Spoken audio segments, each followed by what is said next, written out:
Assalamualaikum warahmatullahi wabarakatuh.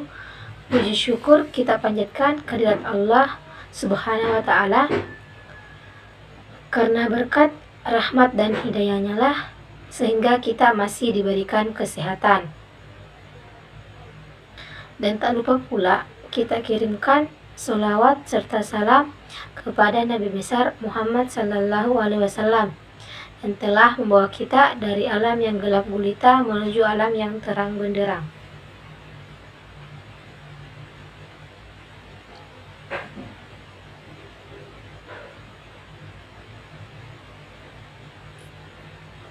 Baiklah, kami dari kelompok 1 akan memaparkan materi dengan judul reklamasi lahan bekas tambang. Sebelum itu, saya akan memperkenalkan nama-nama kelompok saya. Perkenalkan, nama saya Husnaini dengan NIM A0121032 selaku ketua dari kelompok 1.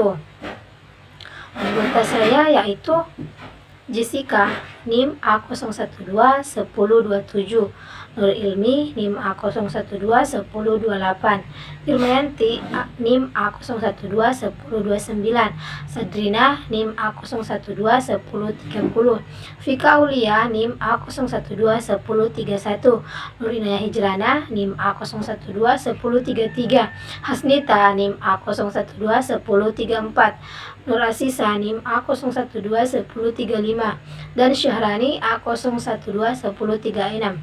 Pada materi ini kami akan membahas tentang yang pertama yaitu pengertian suksesi ekologi. Yang kedua, penyebab utama terjadinya suksesi ekologi di reklamasi lahan bekas tambang. Yang ketiga, tahapan interaksi antara makhluk hidup dengan lingkungannya. Yang keempat, skema pembagian suksesi primer di lahan bekas tambang. Yang kelima, dampak yang terjadi terhadap adanya suksesi ekologi primer. Dan yang terakhir yaitu strategi mengatasi terjadinya suksesi ekologi. Itulah tadi pokok pembahasan yang akan kami bahas pada presentasi kali ini. Selanjutnya saya serahkan kepada pemateri kedua. Perkenalkan, nama saya Jessica dengan NIM A0121027 dari kelompok 1. Baiklah, saya akan membacakan materi yaitu apa itu suksesi ekologi. Suksesi merupakan sebuah proses perubahan pada suatu komunitas tumbuhan menjadi komunitas tumbuhan lain berbeda. Sutomo menyatakan bahwa suksesi ekologi merupakan proses perubahan suatu komponen-komponen spesies dalam suatu komunitas selama sedang waktu tertentu. Suksesi merupakan aspek berharga dalam ilmu ekologi dan restorasi. Suksesi terbentuk lantaran adanya suatu modifikasi fisik pada komunitas. Proses suksesi merupakan proses alami dari perubahan komposisi tumbuhan yang sifatnya kumulatif, berjalan searah dalam jangka waktu tertentu dan daerah tertentu untuk menuju kondisi yang stabil.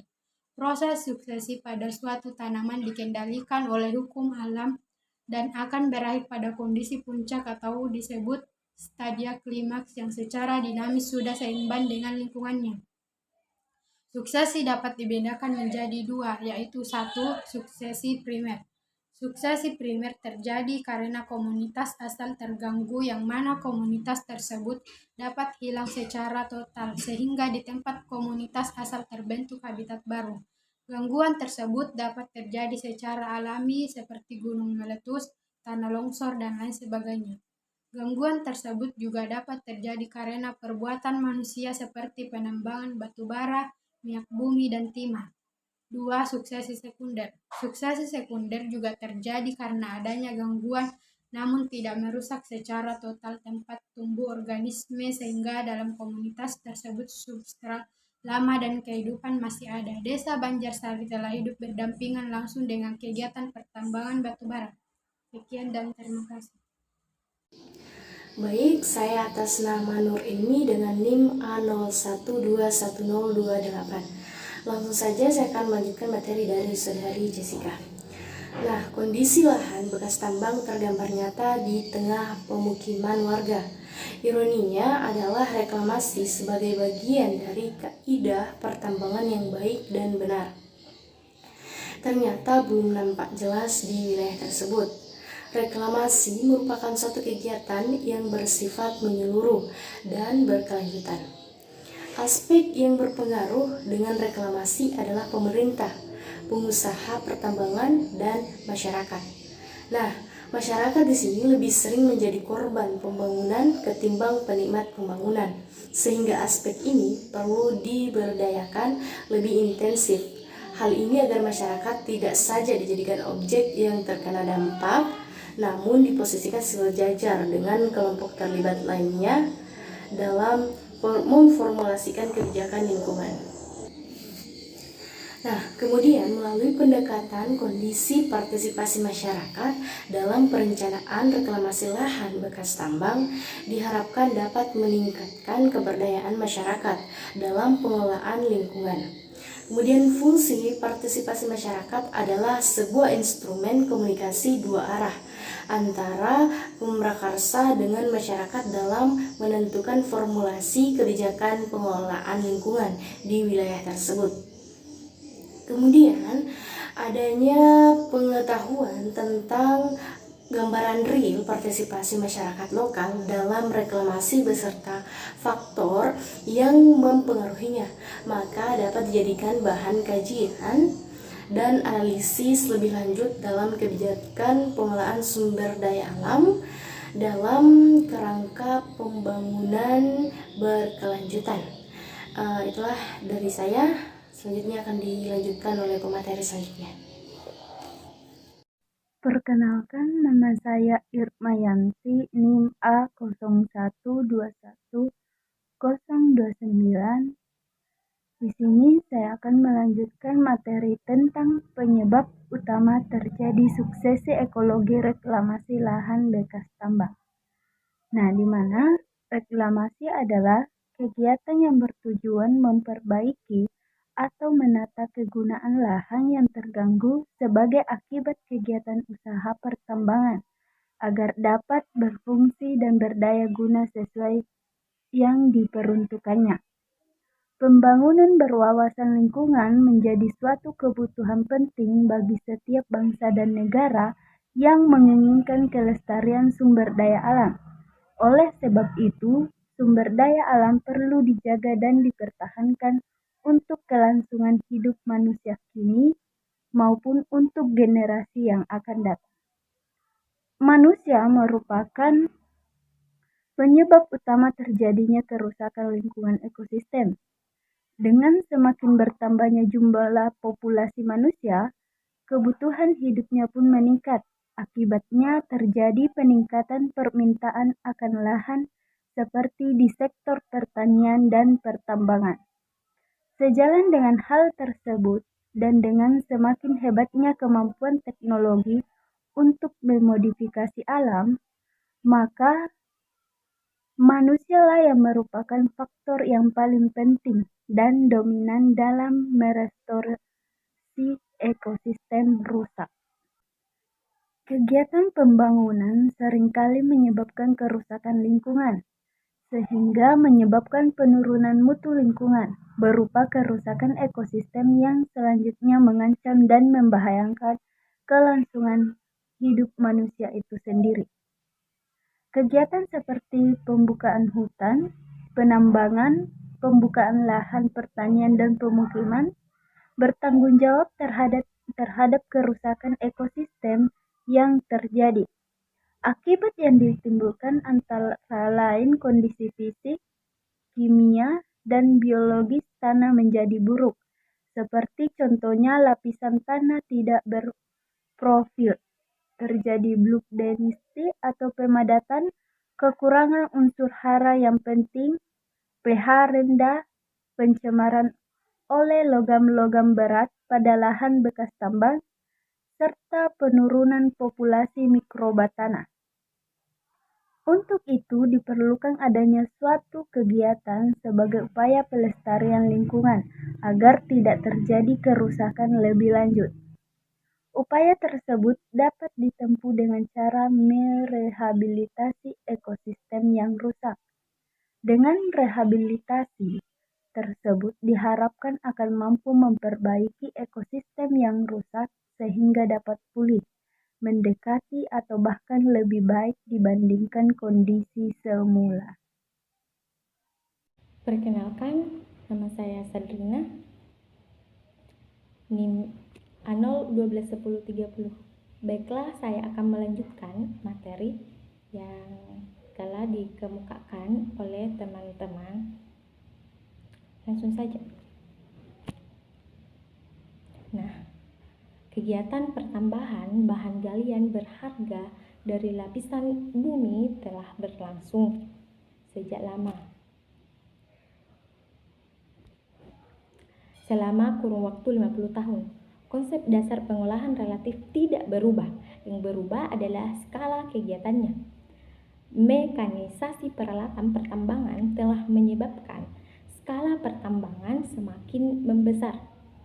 Nah, perkembangan teknologi pengolahan menyebabkan ekstraksi biji kadar rendah menjadi lebih ekonomis, sehingga semakin luas dan semakin dalam mencapai lapisan bumi, jauh di bawah permukaan. Hal ini menyebabkan kegiatan tambang menimbulkan dampak lingkungan yang sangat besar dan bersifat penting. Pengaruh kegiatan pertambangan mempunyai dampak yang sangat signifikan, terutama berupa pencemaran air permukaan dan air tanah. Sumber daya alam yang tidak dapat diperbarui seperti minyak dan bahan tambang lainnya.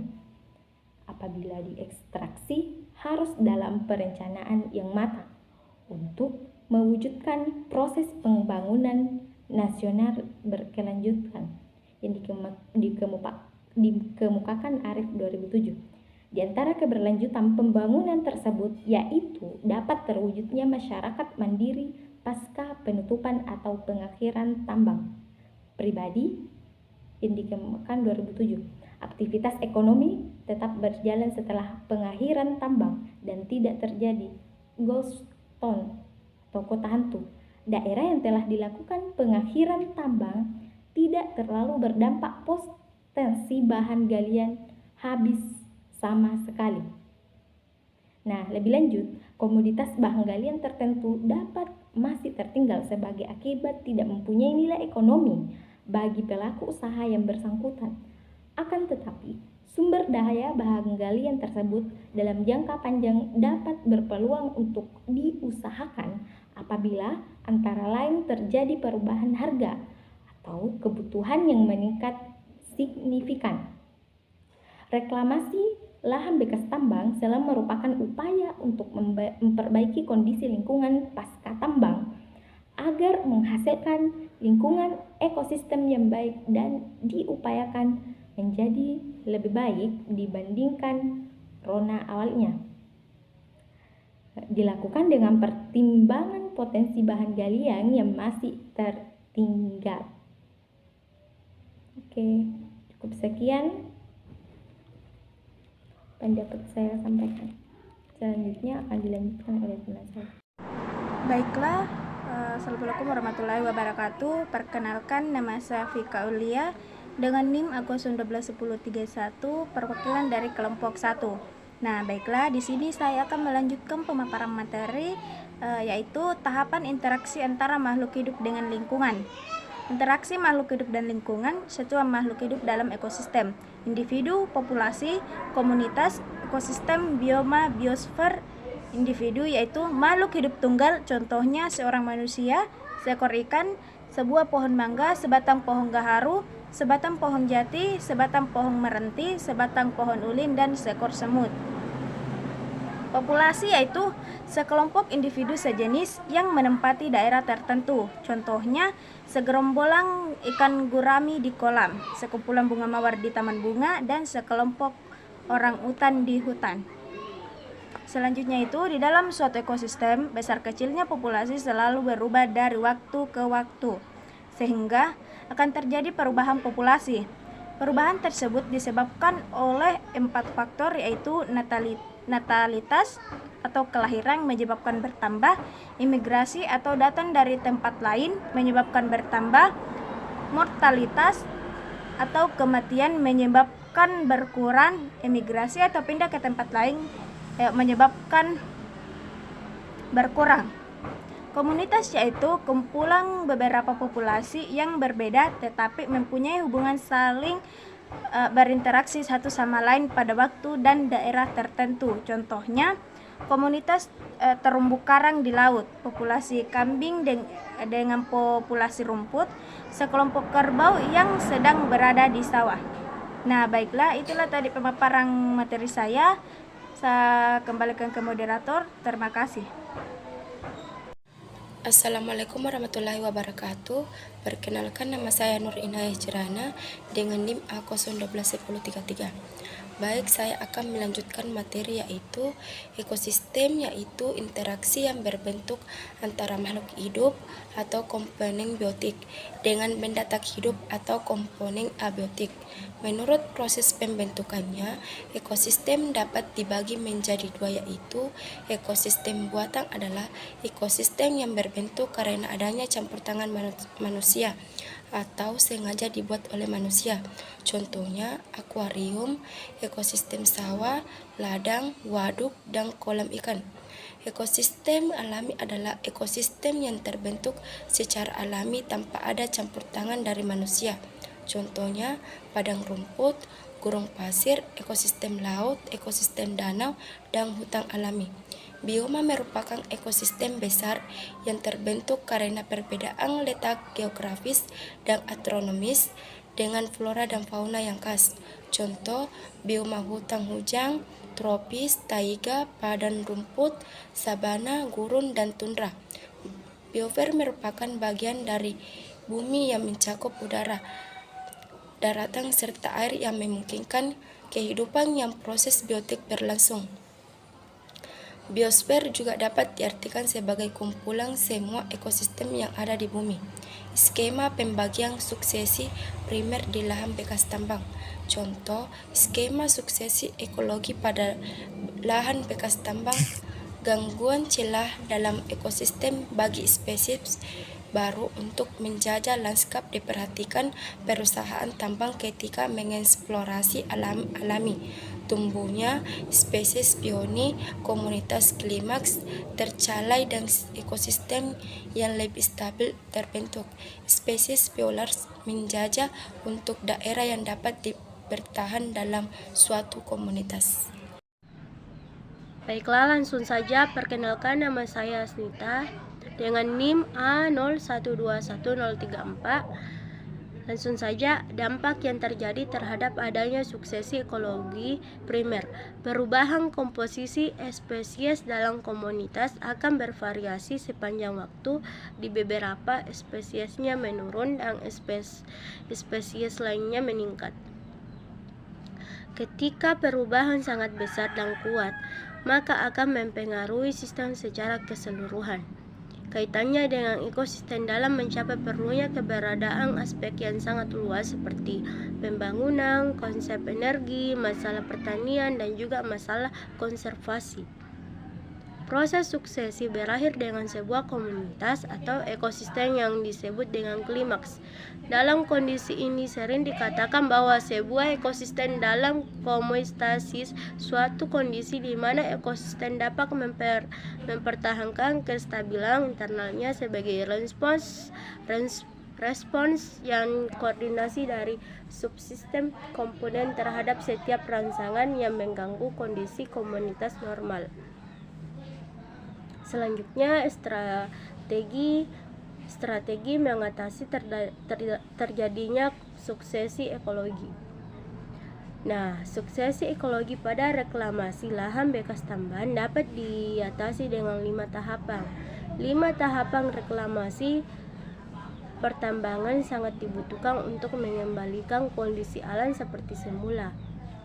Peraturan ini sebenarnya telah ditetapkan dalam Peraturan Menteri ESDM Nomor 26 Tahun 2018 mengenai pelaksanaan kaidah pertambangan yang baik dan pengawasan mineral dan batu bara. Definisi reklamasi sendiri merupakan suatu upaya yang dilaksanakan untuk mengembalikan fungsi alam dan fungsi sosial sebagai mestinya. Sebanyak 7.000 hektar lahan bekas tambang direncanakan untuk direklamasi oleh pemerintah. Jumlah ini jauh lebih meningkat dibandingkan dengan pada tahun 2014 silam. Tujuan dikembalikannya bekas tambang tidak hanya karena alam tetapi juga ekonomi. Agar masyarakat bisa kembali mendapatkan kehidupan ekonomi sosial dari tempat bekas tambang, reklamasi harus dilaksanakan sesuai dengan aturan. Itulah materi dari saya. Terima kasih. Perkenalkan, saya Nur Asisa dengan NIM A01211035. Di sini saya akan melanjutkan materi dari Saudari Hasnita. Baik, langsung saja. Ada 5 tahapan yang harus diperhatikan perusahaan tambang ketika mengeksplorasi alam, yaitu yang pertama, revegetasi tanaman. Penanaman kembali tanaman lokal menjadi salah satu upaya untuk mengembalikan lingkungan seperti sedia kala. Umumnya, setelah penambangan, alam sekitar lokasi menjadi kering dan gersang, karena tanaman-tanaman sulit beradaptasi dengan alam sekitarnya. Dilakukannya tahapan reklamasi pertambangan dengan menanam kembali tanaman lokal dimaksudkan karena tanaman tersebut lebih mudah beradaptasi dengan alam. Laban, kerumbi, merambung, dan 43 jenis tanaman lokal lainnya menjadi referensi revegetasi yang bisa dilakukan. Yang kedua, sinergi usaha manusia dengan alam. Upaya manusia dalam memanfaatkan alam sebagai sumber mata pencaharian ekonomi harus bersinergi dengan alam. Contoh sederhana tahapan reklamasi pertambangan dalam hal ini adalah menanam buah-buahan di lahan bekas tambang. Hal ini bertujuan untuk menarik perhatian burung atau kelelawar yang membawa benih dari hutan di sekitarnya. Nantinya, benih tersebut akan dijatuhkan ke lahan bekas tambang dan bertumbuh di sana. Yang ketiga, memanfaatkan mikroorganisme. Mikroorganisme dan jamur adalah jenis tanaman yang mudah beradaptasi dengan lingkungan.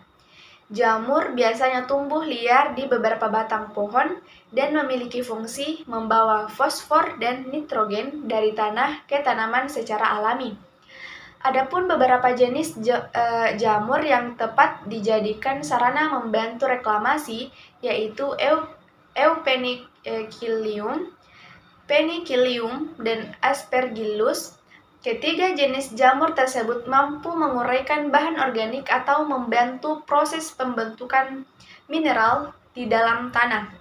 Yang keempat, fitoremediasi. Pasca tambang, lingkungan sekitar pasti menjadi gersang dan banyak polusi. Untuk menanganinya, bisa memanfaatkan tahapan reklamasi pertambangan yang menggunakan tanaman hijau berklorofil guna menyerap berbagai polusi setelah penambangan. Berbagai polusi pasca tambang bisa segera diserap agar keadaan alam kembali seperti semula. Contoh praktik dari tahapan ini adalah dengan menanam eceng gondok guna menyerap polusi di air. Baik, itu saja materi yang saya paparkan, kemudian akan dilanjutkan oleh Saudari Syahrani. Baik, perkenalkan nama saya Syahrani dengan NIM A01211036. Langsung saja, yang kelima, dijadikan tempat rekreasi terakhir. Jika memungkinkan, bekas lahan tambang dapat disulap menjadi tempat rekreasi yang menarik bagi banyak orang. Contohnya menjadi kolam ikan beberapa jenis tertentu serta menjadi wisata air untuk beberapa kegiatan yang menarik bagi anak-anak. Bukan hanya alam yang harus kembali seperti sedia kala, namun juga penghasilan masyarakat setempat harus pulih setelah lahan dieksplorasi. Dengan adanya kesempatan membuka tempat wisata, maka kehidupan sosial ekonomi warga akan terbantu banyak. Nah, kesimpulan dari makalah kami yaitu ekosistem yang ada di alam tidaklah diam atau yang sering disebut statis, melainkan ekosistem tumbuh dari komunitas yang sederhana menuju ke komunitas yang kompleks sehingga ekosistem bersifat dinamis. Pertumbuhan ini biasanya dapat terjadi karena adanya suatu perubahan pada ekosistem, salah satunya yaitu akan mengakibatkan terbentuknya suksesi. Suksesi terbentuk lantaran adanya suatu modifikasi fisik pada komunitas. Proses suksesi merupakan proses alami dari perubahan komposisi tumbuhan yang sifatnya kumulatif, berjalan searah dalam jangka waktu tertentu dan daerah tertentu untuk menuju kondisi yang stabil. Proses suksesi pada suatu tanaman dikendalikan oleh hukum alam dan akan berakhir pada kondisi puncak atau disebut stadia klimaks yang secara dinamis sudah seimbang dengan lingkungannya. Suksesi dapat dibedakan menjadi dua, yaitu suksesi primer dan suksesi sekunder.